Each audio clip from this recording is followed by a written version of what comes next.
నమస్తే. శ్రీ పరంజ్యోతి భగవతి భగవాన్ అద్భుతాన్ని చూద్దాం. నా పేరు సంశుద్దీన్. నేను కాంచీపురం నుండి వచ్చాను. నేను గత 8 సంవత్సరాలుగా శ్రీ పరంజ్యోతి భగవతి భగవాన్ భక్తుడిని. నేను 2012వ సంవత్సరంలో వివాహం చేసుకున్నాను. మొదటి రోజు నుండి నా భార్య మరియు నాకు అభిప్రాయ భేదాలు ఉన్నాయి మరియు మేము చిన్న విషయాలకు ఒకరితో ఒకరు గొడవ పడ్డాము.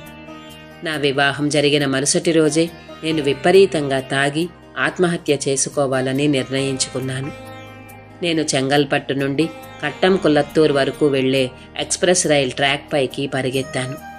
నేను తాగిన మత్తులో ఉన్నప్పుడు ఒక ఎక్స్ప్రెస్ రైలు చాలా వేగంగా నా వైపు వస్తున్నట్లు నేను గ్రహించగలిగాను. అది నన్ను ఢీకొట్టింది మరియు నేను మరొక ట్రాక్ పైకి విసిరివేయబడ్డాను. తరువాతి 3 గంటలు నేను పూర్తిగా నిస్సహాయంగా అక్కడే పడి ఉన్నాను.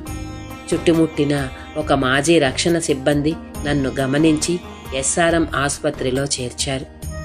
నేను స్పృహ కోల్పోయాను. నన్ను పరీక్షించిన వైద్యుడు నా మెదడు దెబ్బతిన్నదని, దవడ విరిగిందని, గర్భాశయ ఎముక విరిగిందని, చాలా రక్తం పోయిందని, కుడి మరియు ఎడమ చేతి ఎముకలు విరిగిందని నా సోదరుడు మరియు నా స్నేహితుడకు తెలియజేశాడు.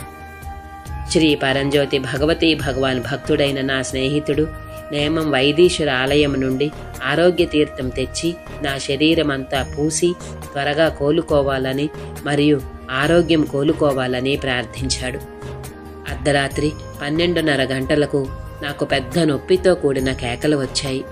నేను బాధతో అరిచినప్పుడు చింతించవద్దని, నన్ను జాగ్రత్తగా చూసుకుంటానని శ్రీ భగవాన్ నాకు హామీ ఇస్తున్న స్వరం నాకు వినిపించింది.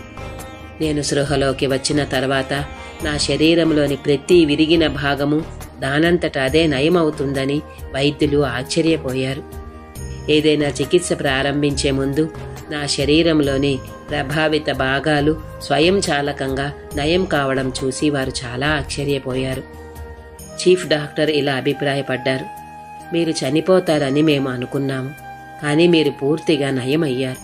ఏదో ఒక దైవిక శక్తి మాత్రమే మిమ్మల్ని రక్షించింది. నా జీవితంలో ఇంతకుముందు ఎప్పుడూ ఇలాంటి అద్భుతాన్ని నేను చూడలేదు అన్నారు. 10 రోజుల తర్వాత నేను ఆసుపత్రి నుండి ఇంటికి తిరిగి వచ్చాను.